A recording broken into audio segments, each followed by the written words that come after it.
Likod mo iba na ang binubulong na taliwas sa mga bagay na tunay at yan ang ipinapakita na kailangan ba kami na utuin pa sa dami ng sinabi mo wala naman tumama. Puro panghuhulaan at di ko makalait. Ano ba ang nagawa, bakit ka nagagalit? Ngunit pwede ba na humalik dahil pag-ibig sa sukli kong pabalik. Hindi na kailangan lumala pa ang galit. Kapayapaan magkaisa ng kapatid, yeah. Minamahal ka namin kung ikaw ay nagagalit. Okay na sa amin kung kami ay nilalait. Mga pa, sige na, sige pa, pagkat lalo pa madami ang mga naniniwala. I-dislike kung naniniwala ka na talagang walang karapatan. Aming mga lumang pipilit, hindi umag sa halip. Kaya yakapin ka namin na magaan sa loob ng aming mga puso pagkat ikay malapitin. Isasama ka natin sa aming panalangin. Huwag ka na mag-alala, sumama ka sa akin. Tanggalin ang tago pag-ibig ang pairalin mo. Teka lang bro, bago ko muna ipasa tong mikropono. Sana ay nakikinig ka sa mga tula ko na sinabi. Ito ay alay ko sa'yo. Para to sa mga haters namin, napagbagsak namin ang laging dalangin. Meron kayong buwang sa aming damdamin dahil nga mahal namin. Para to sa mga haters namin, napagbagsak namin ang laging dalangin.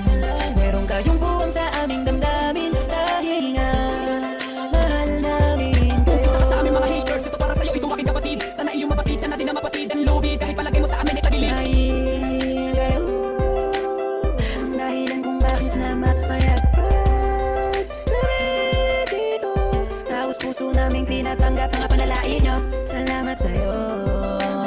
Para sa inyo ito, para namin Una pa kayo. lang ako lagas sa madami ng mga bati ko sa akin ay gumagabay. Akala mo mga anghel, lagi sumusunod, bumubulong sa likod. Kasama lagi sa paglalakbay, ngunit ako ay di nawala ng mga pag-asa. Kahit na mga pasakit at tinatamasa. Dahil lang alam ko tayo lilika upang magpatawad at mahalin natin ang ating mga kapwa. Di ko na dapat pang patulan ng mga ganyan kahit pa iba. Una ko na libong ulit, mananatili nakatayo aking mga paa at patuloy lamang ako sa paggawa ng awit. Dahil alam ko sa sabit ang araw na ako ay inyong matatanggap at di na muling mapapatamaan ng mga katagang tumutulak upang ako ay maging matibay. Kaya naman kayo aking pinasasalamatan. Para to sa mga haters namin, napagbagsak namin ang laging dalangin.